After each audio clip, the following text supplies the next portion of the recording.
things were very different, growing up as Gen X, and it's absurd to think that, today I'm in my 50s, like, how in the heck did that happen? So Gen X grew up with no cell phones, no internet, no social media, none of that stuff. And honestly, I think we turned out okay. Maybe even better than okay. So I don't want this video to be like a back in my day kind of, everything was better, blah, blah, blah. But I do just want to share some perspective on how things are different. Growing up in the 70s and 80s, we had to entertain ourselves. We didn't have, we had like Atari and, some of the early versions of video games and whatnot, but it wasn't like it is today where, you have an electronic device with you all the time to entertain you. Boredom was real. Personally, I spent a lot of time in my driveway playing basketball, sometimes with my friends or other kids in the neighborhood, but a lot of time just shooting hoops by myself in my driveway, kind of one way that I entertained myself. When I was in elementary school, I lived about 1.5 miles away from my school, so I rode my bike or walked, every single day. But it wasn't uphill both ways in the snow. But we did get ourselves to and from school. No parent drop off, pick up, no tracking apps. We just hopped on our bikes and rode to school or walked to school or whatever. And we got there on our own, got home on our own, and like in my case, both my parents worked, so I came home to an empty house and made myself a snack, watched some after-school cartoons. That was kind of elementary school. Things changed a little bit when I got older into junior high and high school. We made plans with our friends. We kept those plans. You had to call them on the phone and say, hey, can you come over and do whatever? Parents had to drop them off and whatnot and stuff like that. And, people kept their plans. No last minute texting, I can't make it, blah, blah, blah. And the other thing that was different was, of course, the information. We didn't have everything available to us at our fingertips. If we needed to know something for school or just curiosity, we had to look it up in the good old encyclopedia or whatever other sources we had. We had the late night news, which of course was always after my bedtime. Of course, when I was a kid, I didn't really care about the news anyway. All I wanted was the sports scores.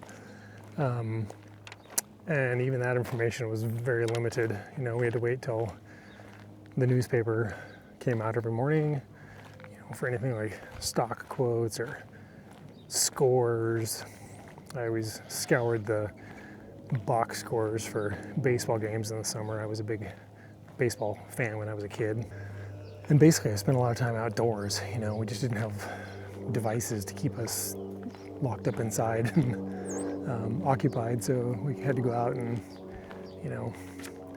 do things to keep ourselves occupied.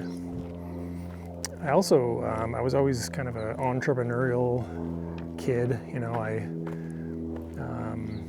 I would have a lemonade stand or sell vegetables in my neighborhood, and I always sold Christmas cards. That was a big thing. Go door to door selling Christmas cards. Who can resist a little kid selling Christmas cards, right? And when I got older, I started working.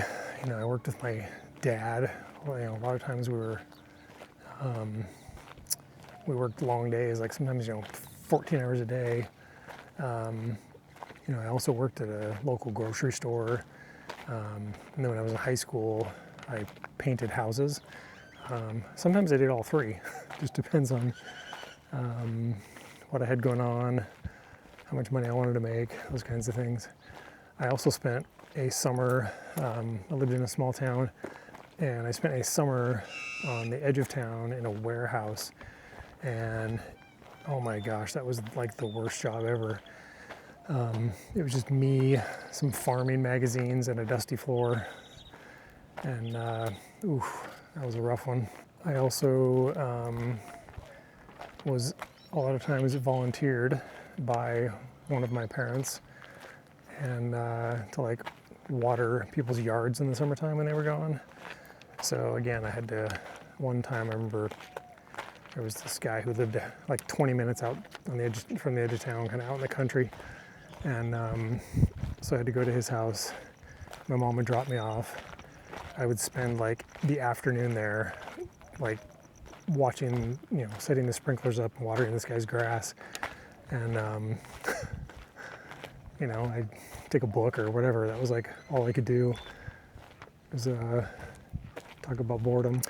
But it wasn't all bad, because all of these things taught me about, you know, some life lessons about money and responsibility, and, you know, kind of like learning to be, I guess, with myself, and like learning how to manage boredom.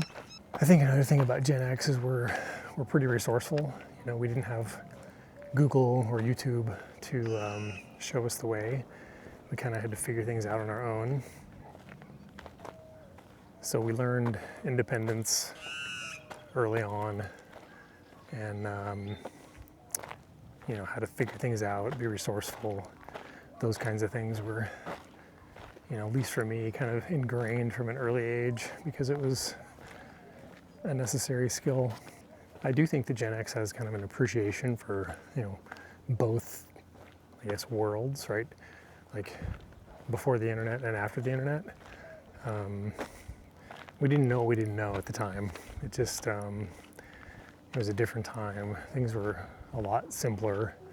You know, I certainly love my modern technology to a point, but sometimes, man, it would be interesting to go back and, you know, live that kind of a life again, just a simpler, I don't know, things were just, that's the best word for it, I guess, is a lot simpler back then, and which is not necessarily a bad thing. I also believe we had more community, because it was just kind of built in. You know, kids in the neighborhood always out playing, you know, the parents would talk, and, you know, it was a different time when I think people were outside doing stuff a lot more maybe than they are today. So if you're Gen X, what do you miss most about the good old days? Drop a comment, and we will see you in the next video.